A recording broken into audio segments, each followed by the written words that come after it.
Hello everyone, welcome to my channel convey IAS specials.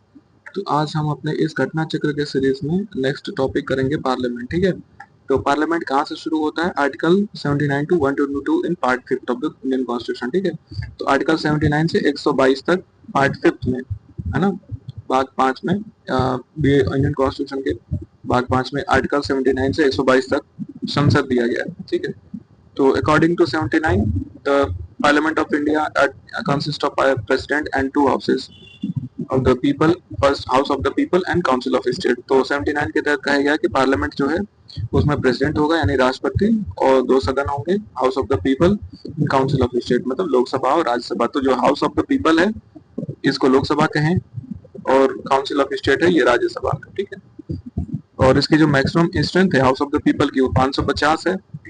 अभी current में 543 है, जिसमें 524 यूटी स्टेट के हैं, 524 राज्य हैं, और केंद्र शासित प्रदेश यूटी जो यूनियन टेरिटरीज है वो 19 मेंबर्स है। ठीक है, out of 550 members at most 530 members are representative of the state. तो 550 में से 530 स्टेट के होंगे और 20 जो है वो यूनियन टेरिटरी के होंगे। ठीक है, तो in the opinion of the president there is not enough representation of Anglo-Indian, so then he could nominate two members of committee of Lok Sabha। तो एंग्लो इंडियन वाली जो कम्युनिटी है स्क्रैप कर दी गई थी। इसको आप देख सकते हो कि Anglo Indian community had not been extended beyond the stipulated date by the constitution 104। तो 104th अमेंडमेंट एक्ट के तहत इसको स्क्रैप कर दिया गया था। ठीक है, तो आप ये देख सकते हो the allocation of state wise seats in Lok Sabha is based on census of 1971। तो जो सेंसस जो था 71 का, जो जनगणना थी उसके तहत यहाँ पे लोकसभा की जो सीटें हैं उनको निर्धारित की गई है। और according to 84th constitutional amendment act of 2000 the next assessment of shall be held after the year 2026। In Lok Sabha seats are allotted on the basis of the population and the normal tenure of Lok Sabha is 5 years। तो जो लोकसभा की seat होगी वो population के आधार पर, जनसंख्या के आधार पर अलॉट की जाती है, और जो नॉर्मल टेन्योर है, जो कार्यावधि होगी वो 5 साल की है, from the date of its first meeting after the general election. ठीक है, तो जिस दिन से मतलब पहला जो जनरल इलेक्शन है होंगे उसकी पहली जो मीटिंग होगी जनरल इलेक्शन के बाद से, तब से लेकर के और तब तक जब तक प्रेसिडेंट उसको डिसॉल्व ना कर दे तब तक मतलब इसको माना जाएगा। Under the article 83 clause 2 provision Lok Sabha can be extended during the time of national emergency for 1 year at a time. और तो आर्टिकल 83 क्लॉज 2 में किया गया है कि लोकसभा जो है वो उसका जो टेन्योर है वो नेशनल इमरजेंसी के टाइम मतलब एक्सटेंड भी किया जा सकता है 1 साल के लिए। In the case of extension it can continue beyond the period of 6 month. ठीक है, और अगर कोई और एक्सटेंशन होता है तो 6 महीने से ज्यादा नहीं होगा, मतलब इमरजेंसी असिस्ट होगा। ठीक है, the qualification of person in order to be elected as a member of Lok Sabha, क्या क्या चाहिए? तो जो एमपी है, सांसद जो होंगे, उनकी क्या क्या योग्यता है? तो he must be a citizen of India, तो भारत का नागरिक होना चाहिए। He must not less than 25 years, 25 साल से कम उम्र नहीं होनी चाहिए। He must make and subscribe N oath, और उन्हें शपथ लेना होगा। And he must possess other qualification prescribe by the parliament by law. और जो भी मतलब संसद के कानून के तहत जो भी क्वालिफिकेशंस योग्यताएं बनाई गई हैं उसको वो धारित करता हो। ठीक है, तो according to 93 article the speaker and the deputy speaker are elected by the Lok Sabha from among its member. तो स्पीकर और डिप्टी स्पीकर जो हैं वो आर्टिकल 93 के तहत चुने जाते हैं और उसी जो लोकसभा के मेंबर हैं उन्हीं में से। ठीक है, suspension of Lok Sabha, adjournment sine die of Lok Sabha sitting. ठीक है, तो सस्पेंशन क्या होगा? मतलब स्थगन जो है स्पीकर करता है इसका। हाँ, और जो प्रीरोगेशन एंड डिसोल्यूशन जो है, प्रीरोगेशन एंड डिसोल्यूशन जो है लोकसभा की, ये प्रेसिडेंट करता है। तो आप ये बहुत इंपॉर्टेंट है कि जो सस्पेंशन है लोकसभा का वो स्पीकर करता है, पर प्रीरोगेशन और डिसोल्यूशन जो है वो प्रेसिडेंट करेगा। तो it's a very important. According to Article 94B, the Speaker of Lok Sabha addresses his resignation in writing to the Deputy Speaker and vice versa।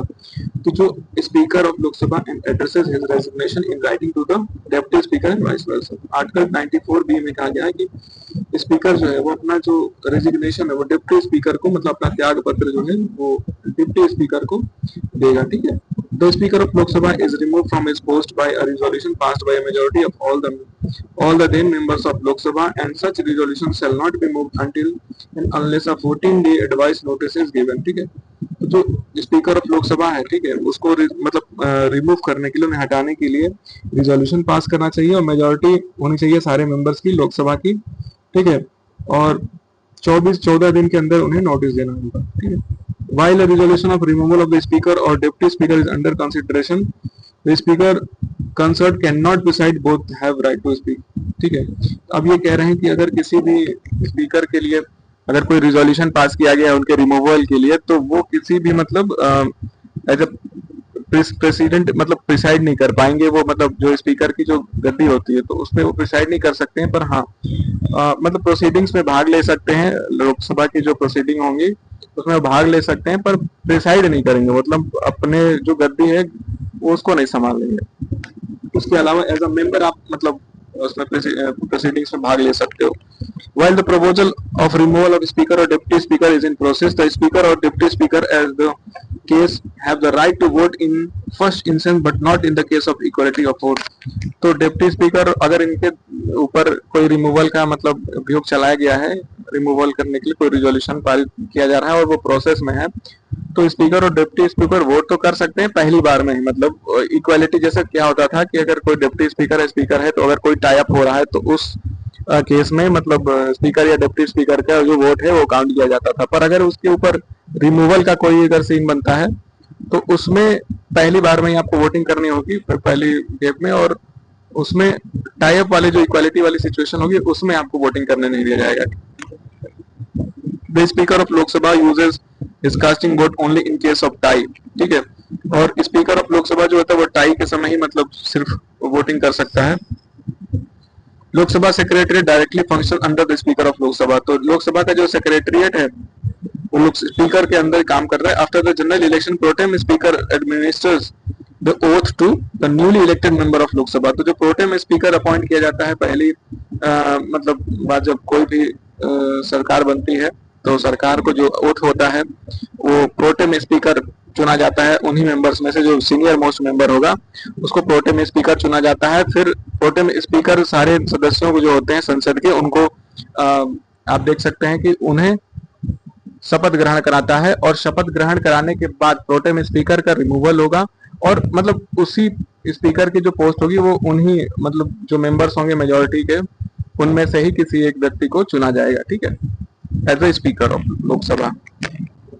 As provided by the Constitution, the Speaker of the last Lok Sabha vacates his office immediately before the first meeting of newly elected Lok Sabha।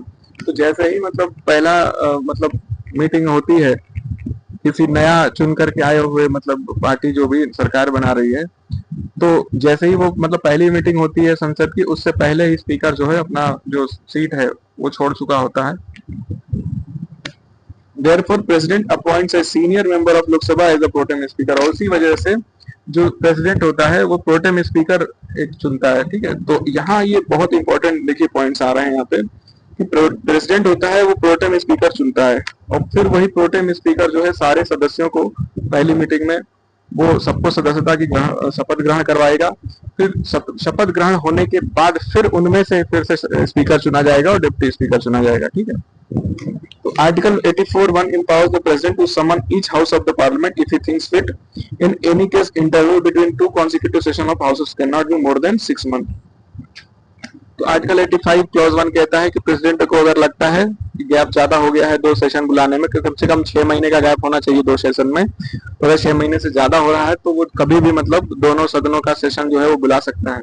ठीक है, 10 as per the constitution it is mandatory for Lok Sabha to meet at least twice a year। इसीलिए कम से कम मतलब लोकसभा का ये है कि 2 साल में 2 बार तो इनको मीटिंग करनी ही करनी है। According to article 103 the quorum of Lok Sabha and Rajya Sabha shall be 1/10 of total number of respective houses। तो जो कोरम है कोरम 10% कम से कम होना चाहिए, 1/10। ठीक है, एंड उत्तर प्रदेश है the highest number of Lok Sabha seat. तो यूपी है सबसे ज्यादा है यहाँ पे सीटें हैं, फिर महाराष्ट्र में 48 है, फिर वेस्ट बंगाल में 42 है। In January 2022, the Election Commission of India (ECI) has increased the expenditure limits for candidates contesting in the Lok Sabha and Legislative Assembly polls. The ECI hiked the poll expenditure limit up to rupees 95 lakh from the existing rupees 70 lakhs for the Lok Sabha election. For the State Assembly election, the expenditure limit has been enhanced to rupees 40 lakh from 28 lakh. For a small state, revised expenditure for the Lok Sabha is increased by 75 lakh from 54 lakh, while in case of small state assembly it is increased to 28 lakh from the previous limit of 20 lakhs. First Lok Sabha elections were held from 25th October 1951 to 21 February 1952. The elections were conducted for 489 seats. First meeting of Lok Sabha took place on 30th May 1952. तो अब ये कह रहे हैं कि जो UP है, UP में सबसे ज्यादा लोकसभा की मतलब सीटें हैं 80 हैं, फिर उसके बाद महाराष्ट्र है 48, वेस्ट बंगाल में 42 है। फिर अगर मतलब अगर देखा जाए कि जनवरी 2022 में इलेक्शन कमीशन ऑफ इंडिया ने क्या किया कि जो एक्सपेंडिचर लिमिट है कैंडिडेट्स की मतलब खर्चे हैं वो उन्होंने बढ़ा दिए, ठीक है। और पोल एक्सपेंडिचर मान लीजिए 95 लाख बढ़ा दिए 70 लाख से। फिर स्टेट असेंबली इलेक्शन में एक्सपेंडिचर मतलब 40 लाख थी 28 लाख से 40 लाख बढ़ा दिया। स्मॉल स्टेट जो है छोटे राज्य हैं उनमें मतलब 75 लाख बढ़ा दिया 54 लाख से। और उसी तरह स्मॉल स्टेट असेंबली है वहां भी मतलब 28 लाख कर दिया 20 लाख से बढ़ा करके 20 लाख से 28 लाख कर दिया। और पहला जो लोकसभा इलेक्शन थे वो कब हुए थे 25 अक्टूबर 1951 में, ठीक है, से 21 फरवरी 1952 तक। तो ये डेट याद रहना चाहिए 25 अक्टूबर 1951 से 21 फरवरी 1952 तक मतलब इलेक्शन लड़े गए थे पहली बार, ठीक है। Elections were conducted for 489 seats. First meeting of Lok Sabha took place on 30 मई 1952। तो पहला जो लोकसभा का पहली मीटिंग थी लोकसभा की वो 13 मई 1952 को हुई थी, ठीक है। तो ये बहुत इंपॉर्टेंट है, इट्स अ वेरी इंपॉर्टेंट। 30 मई 1952 ये डेट याद कर लीजिए। ये मीटिंग ऑफ लोकसभा पहली जो लोकसभा की मीटिंग थी वो 13 मई 1952 को हुई थी, ठीक है। जीवी Mavalankar Ganesh Vasudev Mavalankar became the first speaker of Lok Sabha and remained in this post till his death on 27 February 1956। तो जीवी मावलंकर गणेश वसुदेव मावलंकर थे वो पहले देश के संसद के लोकसभा के पहले से स्पीकर रहे, ठीक है। और तब तक रहे जब तक उनकी मृत्यु नहीं होगी, मतलब 27 फरवरी 1956 की उनकी मृत्यु हुई। फिर उसके बाद M Anantha Sayanam Ayyangar was the speaker for the remaining tenure of first Lok Sabha। फिर उसके बाद अनंत सयनम अयंगर फिर रहे। फिर in 1954 the first resolution motion for removal of speaker was brought against the first Lok Sabha speaker जीवी मावलंकर। तो पहली बार में ही इनको मतलब हटाने के लिए रेजोल्यूशन पारित किया गया जीवी मावलंकर को by Vighneshwar Mishra socialist party MP from Bihar से जो थे सोशलिस्ट विघ्नेश्वर मिश्र जो थे जीवी मावलंकर के खिलाफ इन्होंने रिजोल्यूशन पारित की। और उसमें देखिए J B Kripalani and some other member of opposition in the Lok Sabha which was rejected by Lok Sabha. तो जीवी मावलंकर के खिलाफ भी पहली बार रिजोल्यूशन पारित किया गया 1954 में। और किसने किया था तो विघ्नेश्वर मिश्र और जेबी कृपलानी ने, ठीक है, सोशलिस्ट पार्टी के थे, पर उसको लोकसभा ने रिजेक्ट कर दिया। First deputy speaker of Lok Sabha was M A Ayyangar. तो पहले डेप्यूटी स्पीकर कौन थे M A Ayyangar. The first women speaker of Lok Sabha Meira Kumar and speaker of present 18th Lok Sabha is Om Birla. तो अभी वर्तमान में ओम बिरला है और इससे पहले जो पहली महिला स्पीकर रही वो कौन थी मीरा कुमार थी, ठीक है। और आप देख सकते हो कि पहले जो डेप्यूटी स्पीकर थे वो एम ए अयंगर थे, ठीक है। तो आइए क्वेश्चंस देखते हैं पार्लियामेंट के इस चैप्टर से। ये what is the minimum age let down for the person to seek election to the Lok Sabha. तो इसके लिए 25 साल की उम्र रखी गई है, 25 साल की उम्र रखी गई है, ठीक है। Which of the following is not correct with regard to the election to the Lok Sabha? Election are on the basis of adult suffrage, ये ठीक है। Election Commission is required to conduct the elections, ये भी सही है। Electoral rolls are prepared under the direction and control of President of India। Electoral rolls are prepared under the direction and control of election। नहीं ये इसके control में नहीं होता है, ठीक है। इलेक्शन कमीशन इसको करता है, तो answer is C. For election of Lok Sabha nominator paper can be filed any citizen of India whose name appears in the electoral roll of constituency. कोई भी पारित कर सकता है, नॉमिनेशन पेपर भर सकता है, कहां से, कोई भी सिटीजन होगा वो इलेक्टोरल रोल कहीं से भी भर सकता है। तो ये किसके लिए क्या है, section 4D of representative of people act 1951 for election to the Lok Sabha nomination paper can be filled by any citizen of India whose name appears in the electoral rolls of any parliamentary constituency। ठीक है, the state wise seat allocation in Lok Sabha is based on population। तो state wise जो seat allocation है वो population के आधार पर होती है। फिर according to article 82 the constitution of India the allocation of seat in the Lok Sabha election is on basis of 1971 का जो सेंसस है उसके तहत होता है। Presently the number of seats for each state in the Lok Sabha allotted on the basis of 1971। State wise allocation of Lok Sabha is based on 1970। तो ये कब तक रहेगा 1971 वाला, 2026 तक। तो इस साल के इलेक्शन तक मतलब 2026 तक के इलेक्शन तक 1971 के पॉपुलेशन तक माना जाएगा। ठीक है, 84th constitutional amendment 2001 made an amendment by the article 81 clause 3 proviso that in place of year 2000 for the purpose of allotment of seats in the house of people to any state 2026 should be substituted and shall not be amended till 2026 and be constructed as a reference to the Lok Sabha census for the allocation of seats in Lok Sabha। तो 2026 तक के जो मतलब रहे हैं जो census है 1970 वाला वो तब तक माना जाएगा। ठीक है, और ये किस में कहा गया था, तो 84वें हमारा कॉन्स्टिट्यूशनल अमेंडमेंट एक्ट था 2001 में, उसमें कहा गया आर्टिकल 81 क्लॉज 3 में। In 84th amendment act was frozen the total number of existing seats in Lok Sabha on the basis of 1970 census they will remain altered 2026 तक। ठीक है, the division of each state into territorial constituency for the Lok Sabha is done by the delimitation commission। this delimitation has been fixed this year, तो 2026 तक है। Maximum strength Lok Sabha की कितनी होगी, तो 550 तक कहा गया है। ठीक है, 550 हो सकती है। तो ठीक है, आंसर इसका डी है। Maximum number of fix members 552 530 from state. तो देखो 552 अगर होता है, लेकिन जो 104th जो कॉन्स्टिट्यूशनल अमेंडमेंट था ये 2019 में, इसमें इन्होंने जो 2 सीटें थी एंग्लो इंडियन की वो यहाँ से खत्म कर दी गई, इस वजह से ये 550 ही रह गई। ठीक है, तो आप देख सकते हो ये arrangement for the nominated Anglo Indian वाला जो था वो खत्म कर दिया गया 25 जनवरी 2020 को। Which of the following constitutional amendment is relating to raising the number of members of parliament among member of Lok Sabha to be elected from the state 7th and 31st। तो कॉन्स्टिट्यूशनल अमेंडमेंट एक कौन कौन सा है जिसमें मतलब member of Lok Sabha election के मतलब वॉइस रेजिंग द नंबर किसमें से बढ़ाया गया है। तो जो 7th कॉन्स्टिट्यूशनल अमेंडमेंट एक्ट था वो क्या कहा है कि जो लोकसभा का जो स्ट्रेंथ है वो 520 किया गया है, और 31st कॉन्स्टिट्यूशनल अमेंडमेंट 1973 में 525 से 545 कर दिया गया। अभी वर्तमान में 550 है। ठीक है, 530 मेंबर स्टेट के हैं और 20 यूनिटीज के हैं। The strength of Lok Sabha was increased from 525 to 545 through which amendment? ये है, आप देख सकते हो 31st amendment के तहत। The maximum number of member in Lok Sabha can be extend 550 तक। What is the current number of member of Lok Sabha? तो कितने 543 होंगे, अभी करंट में कितने हैं 543 है। ठीक है, What can be the maximum representation for the UTS के लिए कितना होगा, तो वो हो गया 20। In the general election 2009 election for 453 constitution are held out of this how many Lok Sabha constitution are from the state? 530 state से हैं और 20 हैं यूटीज से। टोटल कितना हो गया 550। हम इनसे यूटीज के लिए कितने हैं, टोटल 20 हैं।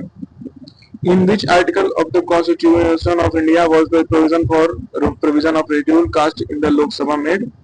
आर्टिकल 330। तो 30 जो है reservation of seat from schedule caste and schedule tribe in the house of people Lok Sabha. Article 331 क्या करता है, रिप्रेजेंटेशन ऑफ एंग्लो जो आर्टिकल 331 है वो एंग्लो इंडियन की दर्शाता है, पर 2020 जनवरी में इसको स्क्रैप कर दिया गया 104th कॉन्स्टिट्यूशनल अमेंडमेंट एक्ट के तहत। ठीक है, आर्टिकल 332 क्या कहता है, reservation of seat for schedule caste and schedule tribe में legislative assembly of the state. तो शेड्यूल क्राइब एससी एसटी की जो सीटें हैं उसके रिजर्वेशन की बात करता है आर्टिकल 332। और 333 में क्या है, representation of Anglo Indian in legislative assembly. तो 330 में क्या है, seat for schedule cast centre मतलब लोकसभा में ये है 330 में, और 331 क्या है, एंग्लो इंडियन का है। तो ये स्क्रैप हो गया यहाँ से। तो ये उसी तरीके से 333 में भी ये स्क्रैप हो गया। 332 में लोग SC ST की सीटें हैं। तो ये इंपॉर्टेंट आर्टिकल्स हैं, ये हमें याद होना चाहिए। हो सकता है कि मैचिंग में अगर दे दिया तो हमारे लिए करना ऐसा होगा। जैसे आप ये देख सकते हो, ये सारे आर्टिकल जो है ना ये पास पास के हैं, ये हमें याद होने चाहिए। Reservation of seats for scheduled tribe in the Lok Sabha does not exist in the states of. Scheduled tribe Lok Sabha के कहाँ पे नहीं होता है, तो ये है केरल और तमिलनाडु में रिजर्वेशन नहीं है, मतलब शेड्यूल्ड ट्राइब की सीट यहाँ पे नहीं है। Till 2008, there was no reservation for scheduled tribe in Lok Sabha in the east states of Arunachal Pradesh, Goa, Haryana, Himachal Pradesh, Jammu Kashmir, Karnataka, Kerala, Meghalaya, Nagaland, and Punjab, Sikkim, Tamil Nadu, Uttar Pradesh. After the delimitation of 2008, Karnataka, Meghalaya both have reserved seat 2 to each for scheduled tribe in Lok Sabha. At present, there is no reservation for scheduled tribe in Lok Sabha in the state for Kerala and Tamil Nadu. तो 2008 में delimitation commission जब आया तो ना, जैसे आप देख सकते हो कर्नाटक और मेघालय ने दो दो सीटें अपनी शेड्यूल ट्राइब के लिए बढ़ा करके रख दी, बट बाकी और जो स्टेट्स थे वहां पे डिलिमिटेशन कमीशन का कोई फर्क नहीं हुआ और उन्होंने मतलब शेड्यूल ट्राइब के लिए कोई सीट नहीं बढ़ाई, शेड्यूल कास्ट के लिए तो है। There is no reservation for SC and ST for Lok Sabha in Arunachal में भी नहीं है, जम्मू कश्मीर में भी नहीं है, मेघालय में है, मेघालय नहीं होगा तो अरुणाचल होगा, जम्मू होगा, ठीक है। How many seats are reserve for the schedule caste in the Lok Sabha, तो कितने 84 सीटें जो हैं शेड्यूल कास्ट के लिए रिजर्व की गई हैं। If the number of seats allocated in the state in the Lok Sabha is 42, then the number of seats reserve for the schedule caste in that state will be, तो अगर कहीं 42 है तो इसका आंसर तो इन्होंने नहीं दिया यार। तो अगर कहीं पे 42 सीटें रिजर्व की गई हैं, तो मान लो आर्टिकल 332 क्लॉज 2 में number of seat reserve in any state or union territory for schedule caste schedule tribe shall be as nearly as may be the same proportion to the total number of seats allocated to that state in the House of People as the population SC/ST bears to the total population of the state duty. For example, in the year 1996, the number of Lok Sabhas in West Bengal while Andhra Pradesh was 42. तो आप देख सकते हो कि मतलब जो सीटें हैं, नंबर ऑफ सीट वो वहां के total number of seat allocated for this, तो वहां के जो सीटें स्टेट से मतलब राज्यसभा के लिए लोकसभा के लिए जितनी सीटें अलॉट की गई हैं उसके पॉपुलेशन के बेसिस पे वहां पे पॉपुलेशन के बेसिस पे SC ST को सीटें रिजर्व की दी जाएंगी। Which one of the following state has the highest number of reserve seats for the schedule tribe in the Lok Sabha, तो मध्य प्रदेश में है highest number of reserve seat for schedule tribe के लिए सबसे ज्यादा, क्योंकि शेड्यूल ट्राइब की जो पॉपुलेशन है सबसे ज्यादा मध्य प्रदेश में ही है पूरे इंडिया में। At the reserve maximum 6 seat है यहाँ पे टोटल। झारखंड और उड़ीसा में 5-5 सीटें हैं, छत्तीसगढ़ महाराष्ट्र में 4-4 सीटें हैं, ठीक है। यूपी में कोई ST सीट नहीं है, यूपी और बिहार में, ठीक है, क्योंकि पॉपुलेशन उतनी नहीं है यहाँ पे। जो ट्राइबल स्टेट्स हैं उनमें सीटें दी गई हैं, देखो मध्य प्रदेश में सीटें 6 दी गई हैं और डिलिमिटेशन कमीशन जो 2008 में है तो 4 रिजर्वेशन, गुजरात में 4 सीटें दे दी गई शेड्यूल ट्राइब के लिए, फिर झारखंड और उड़ीसा में 5 सीटें दे दी गई, फिर छत्तीसगढ़ और महाराष्ट्र में 4 सीटें दे दी गई। तो यूपी में अगर कोई ST का रिजर्वेशन इसलिए नहीं दिया क्योंकि पॉपुलेशन के हिसाब से यहाँ पे ST की पॉपुलेशन कम है, तो उस प्रकार से जो रिप्रेजेंटेशन है वो कम है यहाँ पे, ठीक है। Which one of the following state elect the largest number of member representing scheduled tribes to the House of, तो इसमें सबसे ज्यादा मध्य प्रदेश है, मैक्सिमम नंबर जो है वो आप देख सकते हो कि मध्य प्रदेश में है, ठीक है। How many member may be nominated by the President from the Anglo-Indian if he is not opinion, तो 2 मेंबर का था लेकिन अब वो तो स्क्रैप हो गया है, तो कोई मतलब नहीं इस क्वेश्चन का। नॉमिनेट 2 मेंबर एंग्लो-इंडियन से होता था और ये है नहीं question. Prior to the completion of tenure, the Lok Sabha can be dissolved by President on the recommendation of Council of Ministers, ठीक है। President of India can summon a session of Parliament at such place if he thinks fit. The Constitution of India provides for 3 sessions of Parliament in a year, but it is not mandatory to conduct all 3 sessions. There is no minimum number of days that the Parliament is required to meet in a year. President can summon a session as he thinks fit. ये तो सही है, समन कर सकता है और कहता है कि 3 सेशंस कम से कम पार्लियामेंट में कह रहा है कि होना चाहिए, but it is not mandatory to conduct all 3 session. Mandatory नहीं है, मैंडेटरी क्यों नहीं है भाई, वो तो कम से कम होना ही चाहिए। तो दूसरा वाला ऑप्शन गलत हो गया, तो ये दोनों गलत हो गए, पहला वाला सही है। There is no minimum number of days that the parliament is required to meet in any, तो कोई मिनिमम डेज नहीं है, मैक्सिमम डेज है, तो देख सकते हो 103 सही है, मिनिमम गैप नहीं है इसमें। Generally how many sessions are there in the Lok Sabha, तो लोकसभा में 3 सेशन होने चाहिए, ठीक है। कौन सा सेशन है? Budget session, monsoon session and winter session. तो बजट जो है फरवरी में आता है, मानसून जुलाई अगस्त में, और विंटर नवंबर दिसंबर में, ठीक है। आर्टिकल 85 के sitting of house of the में भी terminated by all of the prorogation adjournment dissolution, ये तीनों से ये मतलब हाउस ऑफ पीपल को डिसॉल्व कर सकते हैं। Consider the following statement: the summoning of House of means convocation, prorogation, and cessation. Resolution terminates the House. Prorogation session can be affected by the leader of the House alone. The summoning of House means convocation. नहीं, ऐसा नहीं है, ये गलत है। Prorogation and cessation नहीं, and नहीं करता है। Resolution terminates the House, ये भी ये नहीं करता है। Prorogation of session can be affected by the leader of the House alone. हाँ, लीडर को अफेक्ट कर सकते हैं। तो article only 4।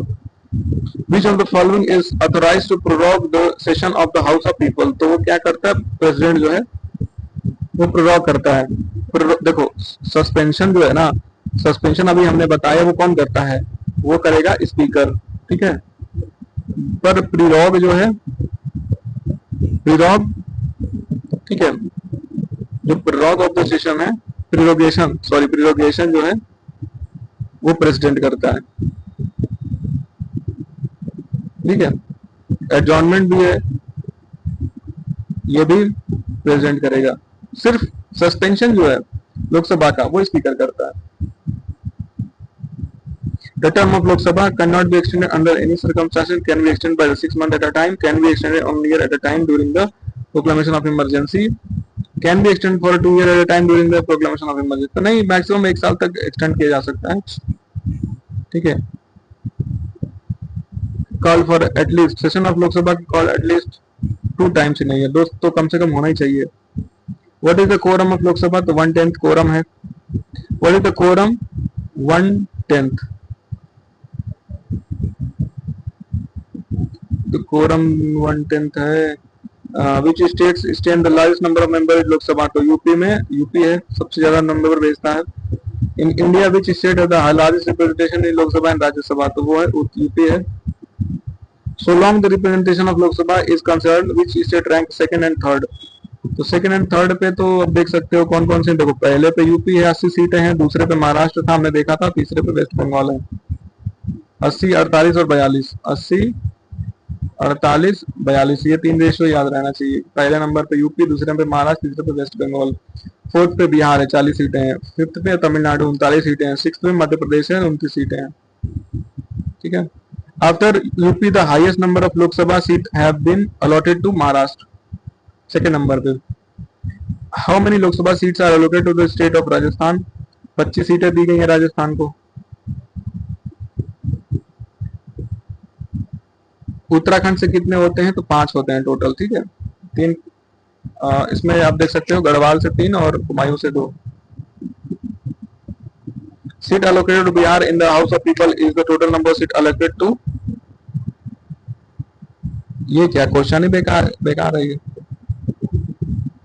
Which one of the following pair of state has equal seats in Lok Sabha? तो equal seat किसी की नहीं है इसमें। तो देखो पंजाब में 13, असम में 14, गुजरात में 26, राजस्थान में 25, मध्य प्रदेश में 29 है। तो यहाँ आपको मैं बताता हूँ, आप ये देख सकते हो कि पंजाब में 13 है, असम में 14 है, गुजरात में 26 है, राजस्थान में 25 है, मध्य प्रदेश में 29 है, तमिलनाडु में 39 है, आंध्र प्रदेश में 42 है, वेस्ट बंगाल में 42 है। तो आंध्र प्रदेश और वेस्ट बंगाल जो है, ठीक है, ये इक्वल सीट है, पर ये इन्होंने ऑप्शन में दिया नहीं है।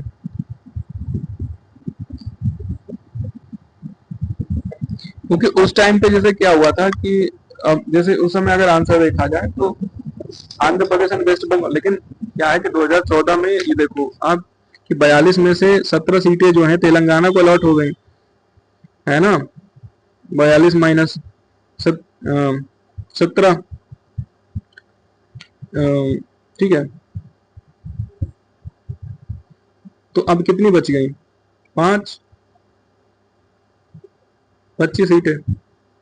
तो 25 सीटें आंध्र प्रदेश को मिल गई और 17 सीटें तेलंगाना को मिल गई। तो इसीलिए अब बराबर नहीं है भाई, 25 सीट हो गई आंध्र प्रदेश को। वरना उस समय जब ये क्वेश्चन पूछा गया था तब तो आंसर इसका डी होता, लेकिन अभी वर्तमान की बात की जाए तो ये क्वेश्चन वैलिड नहीं है। इसमें भी ये भी देख सकते हो आंध्र प्रदेश में 42 नहीं होगा, ये इस समय 25 होना चाहिए। असम, पंजाब, ये सब देख सकते हो। ये क्वेश्चन देखो 48, 11, 25, 42, 39, तो 25 इसमें से आप देख सकते हो। अगर ये क्वेश्चन अभी लेटेस्ट का होगा, 2014 का है, तब तो आप इसको 25 से आंध्र प्रदेश को मिला सकते हो कि सी का 1 होगा, सी का 1 जहां दिया आंसर, तो डी वाला आंसर सही हो गया। आंध्र प्रदेश में 25 है, तेलंगाना को 17 मिला, तमिलनाडु को 39 है, महाराष्ट्र में 48 है, छत्तीसगढ़ को 11 है, वेस्ट बंगाल को 42 है, उत्तर प्रदेश में 80 है, सबसे ज्यादा है, बिहार में 40 है, मध्य प्रदेश में 29 है। तो number of seat should be remembered, ठीक है। Which among the following group of states union territory has only one seat in the Lok Sabha? So that is Chandigarh, Sikkim and Mizoram. Okay. And the next question is, from which of the following states 2 members of Lok Sabha are elected? From Tripura. तो जो 2 member हैं वो त्रिपुरा में मतलब election किया गया। Among the above, Tripura is the state from which 2 members of Lok Sabha are elected. Apart from Tripura, Arunachal Pradesh, Goa, Manipur and Meghalaya have 2 members each represent Lok Sabha. ठीक है। Which one of the following is the largest लोक सभा constituency area wise अगर बात करी जाए तो area wise तो सबसे बड़ा आप देख सकते हो लद्दाख ही है, ठीक है। लद्दाख सबसे बड़ा। 5 constituency of Lok Sabha election on the basis of area, Ladakh सबसे बड़ा है, फिर बाड़मेर है, फिर कच्छ है, फिर अरुणाचल ईस्ट है, फिर अरुणाचल वेस्ट है। Smallest constitution on the basis of area is Chandni Chowk 10.59 square kilometre Delhi, ठीक है। तो चांदनी चौक सबसे छोटा है अगर एरिया वाइज बात करें तो, और सबसे बड़ा लद्दाख है, ठीक है। लद्दाख है, फिर बाड़मेर है राजस्थान में, कच्छ है गुजरात में, Arunachal east and Arunachal west. After delimitation the largest Lok Sabha constitution in terms of number of voters in UP is Unnao. Unnao में सबसे ज्यादा मतलब कॉन्स्टिट्यूएंसी जो है लार्जेस्ट लोकसभा कॉन्स्टिट्यूएंसी कौन है? उन्नाव है। Out of the above equation, the largest Lok Sabha constitution in terms of number of voters is Unnao, while Lok Sabha election constitution in terms of number of voters in the state is Ghaziabad. वैसे तो गाजियाबाद सबसे बड़ा है, पर अगर इस question पे देखा है तो इस क्वेश्चन में उन्नाव सबसे बड़ा है। मालोगाम, the polling station which only one voter during 2022 election was in which state? Arunachal Pradesh में मालोगाम आता है एक जगह जिसमें मतलब सबसे कम वोटर्स हैं। लोकसभा इलेक्शन 2024 में मालोगाम विलेज जो है Anjaw district of Arunachal Pradesh, Anjaw district. A temporary polling station was set up for lone voter female. The village falls under the Hyuliang Assembly Constitution in Anjaw district bordering China and Arunachal east Lok Sabha seat. Arunachal east Lok Sabha seat में है ये, देख सकते हो आप मालोगाम, ठीक है।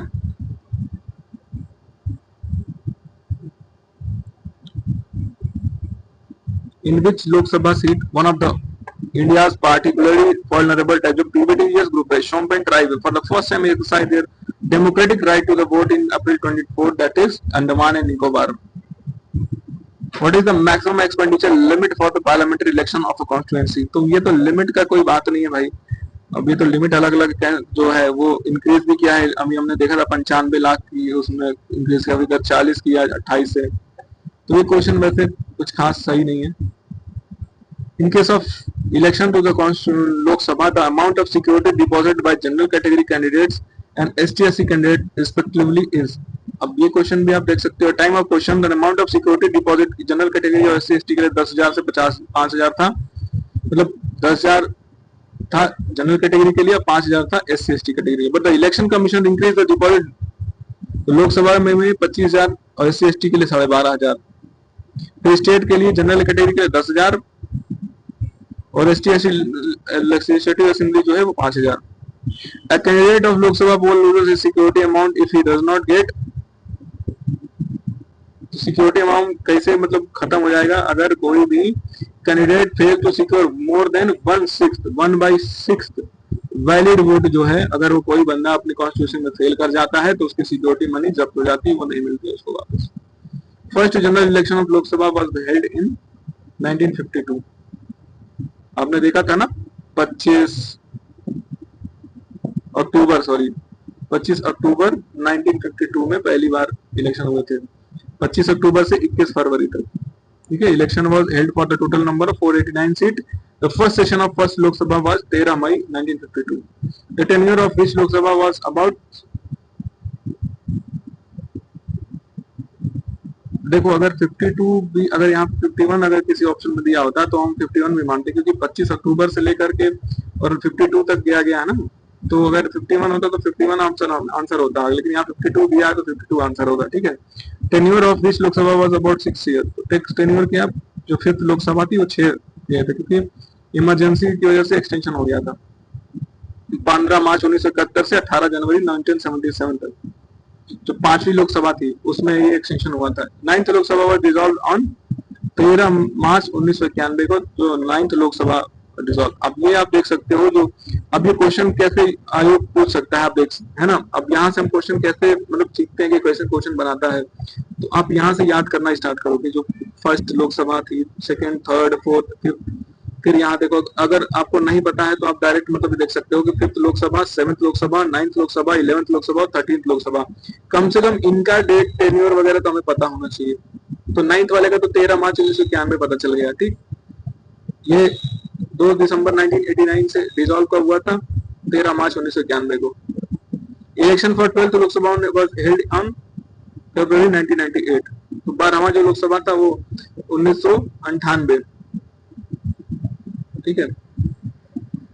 Which of the following Lok Sabha did not complete its full 5-year term, तो जो 13वां जो था 13th लोकसभा था वो पूरा अपना 5 साल कंप्लीट नहीं कर पाया था, ठीक है, क्योंकि उसमें 13वां जो लोकसभा था अक्टूबर फरवरी 2004 could not complete its 5-year tenure in general election 1918. The politics of country was faces various conflicts and clashes during this period of turmoil. 13th Lok Sabha was dissolved before completion of its tenure। उसी में आप देख सकते हो कि उनकी सरकार गिर गई थी, अटल बिहारी वाजपेयी की 13वीं लोकसभा के time. Which of the following is not correctly matched? Lok Sabha election year कौन कौन से, 11th, 7th, 13th। तो 13th जो थी वो 1999, ठीक है, ये सही है। 19th जो 9th जो है वो 1989 है। 7th जो है ये 1982 में नहीं था, 1980 के समय था, ये 80 में। तो ऑप्शन 11th जो है वो 1996 में। तो ये लोकसभा इलेक्शन 2020 वो held in how many phases, तो कितने फेज थे इसमें, टोटल 7 फेज में हुआ था। Who is the leader of Lok Sabha? Prime Minister. In the election of Lok Sabha or State Assembly, the winning candidate must get at least 50% of the votes polled to be declared elected. According to provision laid down in the Constitution of India, in Lok Sabha, the Speaker's post goes to majority party and the Deputy Speaker to the opposition. In the election of Lok Sabha और State Assembly, winning candidate must get at least 50%। तो winning candidate जो है वो कम से कम 50% vote होना चाहिए, ठीक है। और according to provision laid down in this constitution, speaker post goes to the majority party and deputy speaker to the opposition। ऐसा कुछ नहीं है कॉन्स्टिट्यूशन में, ऐसा तो नहीं प्रोविजन है। इलेक्शन ऑफ लोकसभा और state assembly is conducted on the principle of first phase. FPTP जो पोस्ट सिस्टम है उसके तहत होता है। पहले मतलब जो आपके कैंडिडेट हाईएस्ट नंबर जिसके पास होते हैं वो निकालता है, ठीक है। पहला statement incorrect. According to article 93 of constitution, the house of people shall as soon as may be choose 2 members of the house. तो डिप्टी स्पीकर जो होगा वो चुना जाएगा। ट्रेडिशनल जो होता है वो स्पीकर जो होता है वो मेजोरिटी पार्टी से आता है और डिप्टी स्पीकर जो है अपोजिशन से आता है। However there is no such provision in the, लेकिन कॉन्स्टिट्यूशन में ऐसा कोई प्रोविजन नहीं है। तो जब भी देखो स्टेटमेंट, अगर ये कॉन्स्टिट्यूशन अगर यहाँ नहीं होता तब ये स्टेटमेंट अगर इतना ही रहता तब ये सही होता, पर यहाँ कॉन्स्टिट्यूशन ऐड कर देने की वजह से ये स्टेटमेंट गलत हो गया। In India Lok Sabha speaker is chosen, ठीक है, चूजन चूज किया जाता है, ना ही नॉमिनेट होता है, ना इलेक्ट होता है, ना अपॉइंट होता है। Speaker of Lok Sabha elected by all members of Lok Sabha. अच्छा क्वेश्चन है। Which of the following doesn't take the oath of office? इस पे इसका ओथ नहीं होता। Whom of the following doesn't take oath of the office? Speaker। Lok Sabha जो डिप्टी स्पीकर को अपना सबमिट करता है, speaker of Lok Sabha addresses a letter to resignation to the deputy speaker। How can the speaker of Lok Sabha be removed? तो ये by a resolution of the Lok Sabha passed by a majority of all the members of the house, ठीक है। Speaker of Lok Sabha can be removed from his office before the expiry of his term if the Lok Sabha passes a resolution to this effect। ठीक है। The speaker of Lok Sabha can be remove by a resolution of the Lok Sabha pass by majority of the member of house. Resolution मतलब कोई भी resolution majority से पारित कर दी गई लोकसभा में तब रिमूवल हो सकता है स्पीकर का। पहली बार जेई मावलंकर जी का किया गया था 1954 में, किसके द्वारा? दिनेश मिश्र के द्वारा और जेबी कृपलानी के द्वारा, पर उसे लोकसभा में रिजेक्ट कर दिया गया था। With reference to the Speaker of Lok Sabha, consider the following: while any resolution for the removal of Speaker of Lok Sabha is under consideration, he or she shall not preside, he shall not have the right to speak, he shall not be entitled to vote on the resolution। नहीं, ऐसा नहीं है, speak कर सकता है, ठीक है, under consideration. He shall not preside, तो प्रिसाइड तो नहीं कर पाओगे, हाँ प्रिसाइड नहीं कर सकते हो, बैठ सकते हो वहां पे, स्पीक कर बोल सकते हो, पर वोटिंग नहीं कर सकते हो। This would not be done. तो 1 and 2 only. On the resolution of House of the People, the Speaker shall not vacate his or her office until the immediately before the first meeting of House of the People until the immediately before the first meeting नहीं है, तुरंत आपको वैकेट करना होता है, तो पहला ही statement ही गलत है। After, according to provision of Constitution of India, a member of House of the People on being elected as Speaker shall resign from his or political party immediately. The Speaker of House of the People may be removed from his office by a resolution House of the passed by majority of all the members of the House, provided that no resolution shall be moved unless at least 14 days notice has been given to the intention to move resolution. तो सही है, ठीक है। तो 1 and 3 only. तो जो पहला statement है,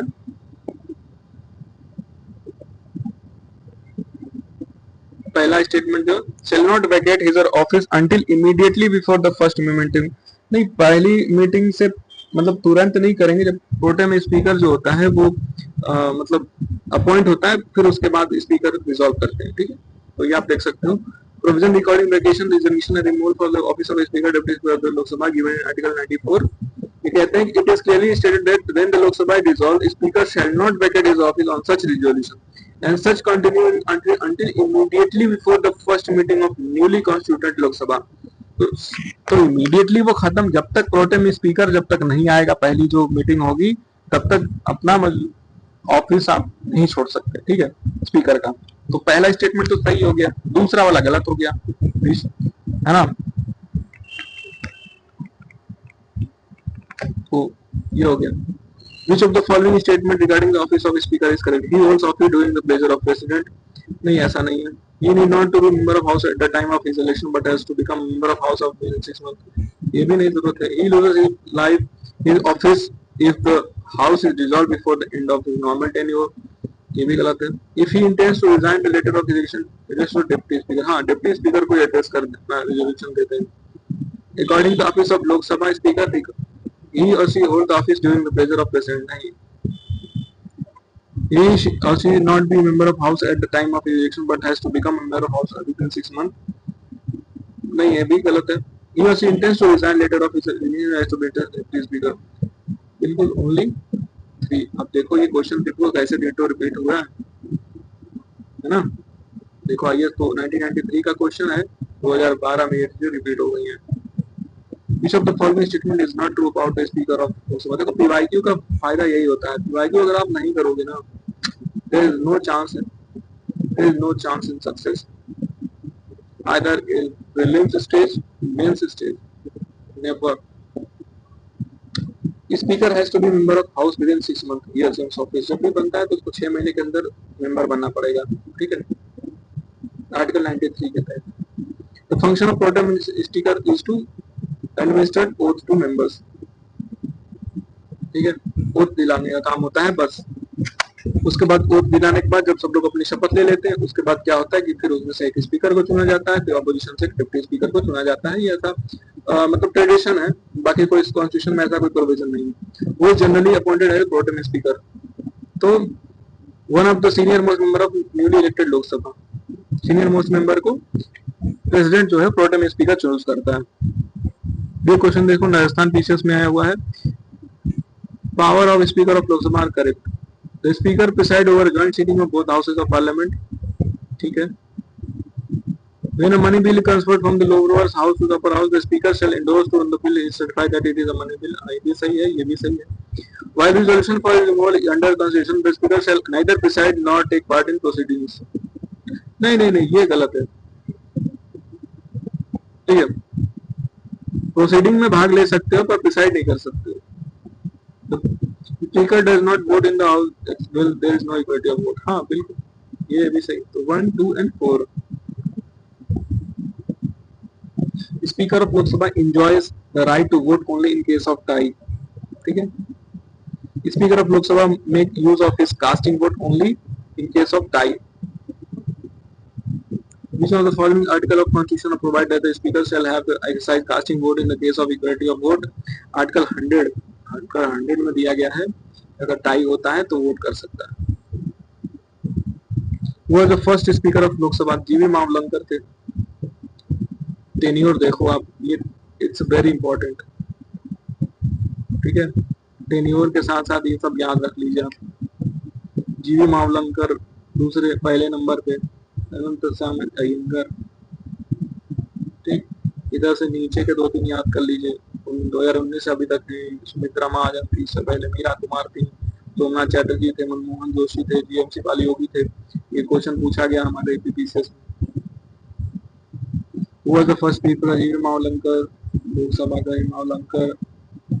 अब देखो 2025 में ये क्वेश्चन पूछा आया था, है ना। देखो सेम क्वेश्चन इसमें अगर बॉक्स में अगर आप पढ़े होते तो अगर तो आपसे ये क्वेश्चन हो जाता, पर ये question one of the toughest question मान रहे थे लोग। जीएमसी बाली योगी जो है वो आप यहाँ से देख सकते हो, इससे है 1998 में, तो 13th नंबर पे, ठीक है। जीएमसी बाली योगी जो है ना, पीएस संगमा के बाद जीएमसी बाली 1998 टू 2022। तो बी का 4 सीधा मिला हुआ ऐसे, है ना। आंसर इज ए का 2। 11th में पीएस संगमा, वो है 14 में के थे, देख सकते हो सोमनाथ चैटर्जी, और 14 में के सोमनाथ चैटर्जी, 17 में के लोकसभा ओम बिरला। और डी का 1 तो सब में इन्होंने दे रखा है। सी का ओम बिरला के बाद सोमनाथ चैटर्जी, इसमें 2 में दिया, 2 में नहीं दिया, अब फंसा दिया 50-50 में। अगर हमें सिर्फ 2 ही पता हो, इन दोनों का नहीं पता हो, तो हम ये क्वेश्चन नहीं कर पाएंगे ना। इसीलिए आपको कम से कम ये जितने लोग हैं, स्पीकर हो गया, डिप्टी स्पीकर है, वाइस प्रेसिडेंट है और प्रेसिडेंट है, इन सब के नाम, टेन्योर वगैरह हमें याद होने चाहिए। फर्स्ट फीमेल स्पीकर कौन सी? तो मीरा कुमार थी। With reference to Deputy Speaker of Lok Sabha, consider following as per the rules of procedures conduct of business in Lok Sabha. The election of deputy speaker shall be on such date of speaker may fix. There is a mandatory provision that the election of candidate as deputy speaker Lok shall be from either the principal opposition party or the ruling party. तो mandatory तो ऐसा कुछ नहीं है। The speaker has the same power as of speaker when the presiding over the sitting of. There is no appeal lies against his ruling, ऐसा भी नहीं है, ठीक है। तो क्या कह रहे हैं? The speaker has the same power. हाँ नहीं, सॉरी, अगर स्पीकर की तरह डिप्टी स्पीकर कार्य कर रहे हैं तो पावर तो सेम रहेगी। जैसे वाइस प्रेसिडेंट अगर राष्ट्रपति की मतलब अनुपस्थिति में अगर प्रेसिडेंट की तरह काम कर रहे हैं, तो राष्ट्रपति की तरह, तो सारे जो कार्य होंगे उनके द्वारा किए हुए तो वैलिड माने जाएंगे। वो मतलब उनका जो स्ट्रेंथ है वो उतना ही माना जाएगा, ठीक है।